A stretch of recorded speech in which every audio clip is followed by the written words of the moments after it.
Assalamu alaikum jama'a, za mu gabatar muku da wani alaramma wanda muka tattauna da shi akan abin da ya danganci makaranta ta allo, wanda shi ma malami ne akan haka. Malam, ya sunan malamin? Assalamu alaikum wa rahmatullahi ta'ala wa barakatuh. Sunana Abdulsalam Bashir Zakariya. To, a ina makaranta almajiranka take? Duk da ba mu same ka cikin makaranta ba, kuma ga shi muna tattaunawa da kai. Haka ne. Makaranta ta tana nan a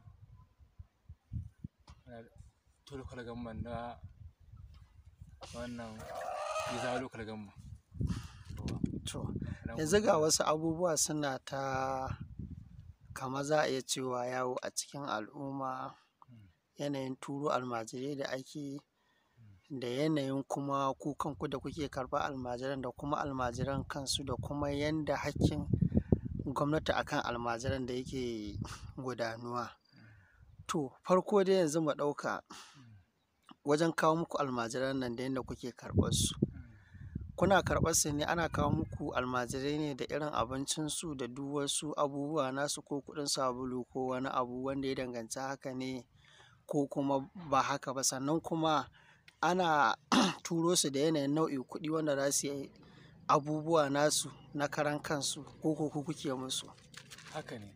Shi wato farko a ƙasar Hausa da ake yin karatu na Alƙur'ani daga Maiduguri dai, to farko dai yanda aka muka samu to a tarihi, gwamnati da al'ummar gari su suke ɗaukar nauyin wannan makarantu. Amma da zamani ya juya sai ya zamana su wannan mutane sun ja baya, ko kuma a ce baran nan asalinta ai ba bara muke ba, ana ɗaukan wannan to nauyi. To she in an samu a cikin almajiran an ga wani iya so to ya ɗan girman kai, sai a same shi a ce masa to ɗauki kwano ka tafi bara, ba don komai ba na auka masa tawaru'u, ya ji ba kowa bane shi, a saka masa, a sauka masa to da wannan girman kan nasa. To kai baka ji akan hakan, ala misali kamar yadda zamani ya juya, ko za a ce ya canza, wanda za a ke turo yaro da nau'in abincin shi da kuma wasu kuɗin sabulai, ko wanda ya danganci har kai wanda kake tsare da shi za a baka saboda yanayin lafiya ko wani abu haka? Dama misali in ce maka, farko na ce maka haka ake ai. In hakan zai samu, hakan ai shi ne daidai. Kai ma ka huta da a ce maka yaranka suna bara, yaranka suna waye, kai ma za ka samu nutsuwa, ka samu ka zauna to a guri ɗaya. To da ba a samu hakan ba, ku me kuka, wanne mataki kuka ɗauka? Tunda ba a samu haka ba, aka ce kuma lallai sai an yi hakan, a kowane iyayensu wallahi ba su iya ba. Mu mun san mutanen ƙauyen, mun san mun san mutanen birni. Da yawa mutanen ƙauye wanda aka ce lallai sai a ɗauki nauyin iyalansa nan da su turo su karatu, to yanda boko ta fi ƙarfin talaka yanzu, ɗan talaka ba zai boko ba yanzu ko, to billahi la ilaha illa huwa, in dai aka ce aka ba ko aka ce to ɗan boko, ai ɗan talaka ba zai boko ba, ba zai karatun addini ba, wallahi haka za ta fi. To yanzu alaramma gashi kuma ba dai kai ka faɗi mana ba, yanayin al'amura sun tunkara da cewar kana zuwa har wata jami'a kana karatu, kuma kana zuwa wajen manyan malamai na garin nan kana ɗaukar karatu.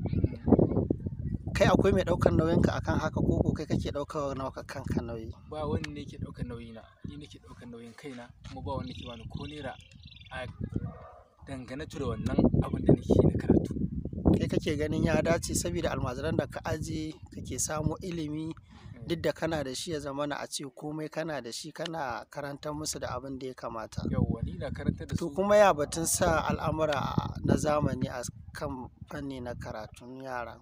Yawwa, shi karatu na zamani, to wannan ra'ayi ne na to iyaye, kuma to na mutum. Shi dai abin da Allah ya ce, wa amur ahlaka bis salati wastabir alaiha, la nas'aluka rizqa nahnu narzuquka. Yace ka umarci to ahalinka da sallah. To ta ake son sallah? To da karatu, ka jure akan haka. Wannan to karatu mu namu za mu karantar da su alƙur'ani. In suka fahimci alƙur'ani, karatun boko kuwa daga baya ma za su yi.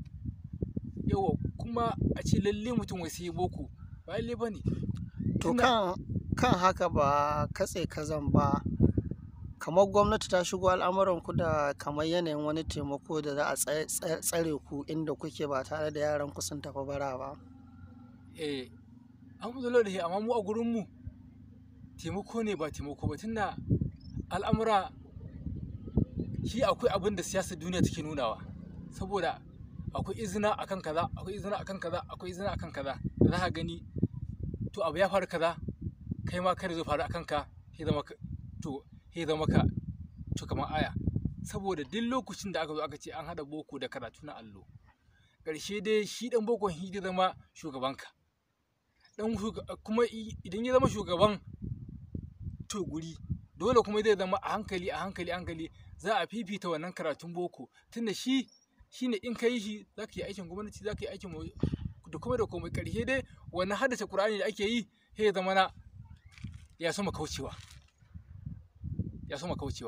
To kamar hasashe da hakan da kuka yi, ku ba wani yunkuri da kuka yi kamar ƙungiyar malamai ko wani abu na tattarar da cewar tunda hana bara dai kaga tunda aka soma gudanar da shi za a iya cewa sai an kawo ƙarshen shi, akan kuma ku canza wani tsari na karɓar yara kamar maganar da muka yi baya kenan. Yawwa. Wanda za a zo ya zamana a ce tunda haka ne su iyayen yara su ɗau nauyin kansu, ku kuma suke kula da ku tunda kuna koyar musu da kamar yanayi na tarbiyya na 'ya'yansu da sauransu. In ce maka dama na ce maka in za a yi hakan ya fi kyau, hakan shi ya fi, amma hakan ba zai samu ba.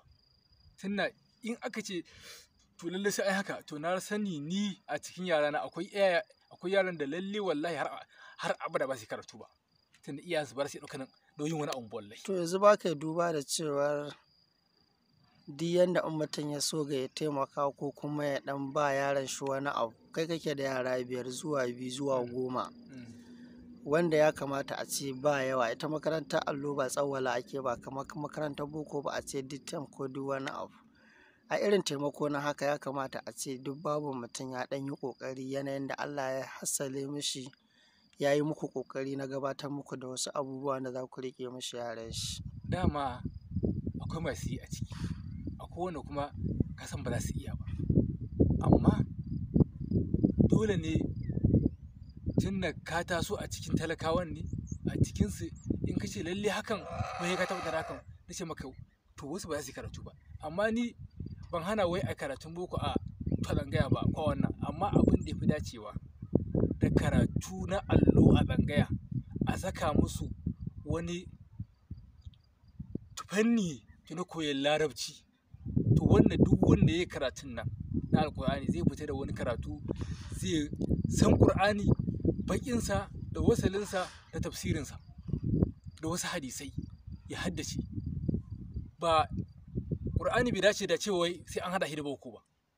Boko ko mutum in ya zama da to ya samu Ƙur'ani nan, to daga baya in ya ga dama to ya haɗa shi, to wannan to kwalliyarsa ce, amma larabci shi fi dacewa da karatun allo. Kamar kai yanzu a makarantar taka akwai wani takoki na karantar da haka da ka soma ko shirin haka? Yawwa, na so mai gaskiya, saboda ni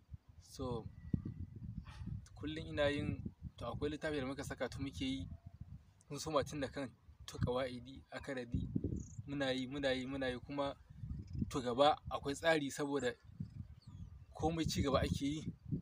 In aka samu gurare da sai za a iya tsara koyarwa da larabcin da wannan ɗin. Ni dai haka na sa tuƙurin haka, kuma ina so Allah ya cimma mun tonan burin nawa.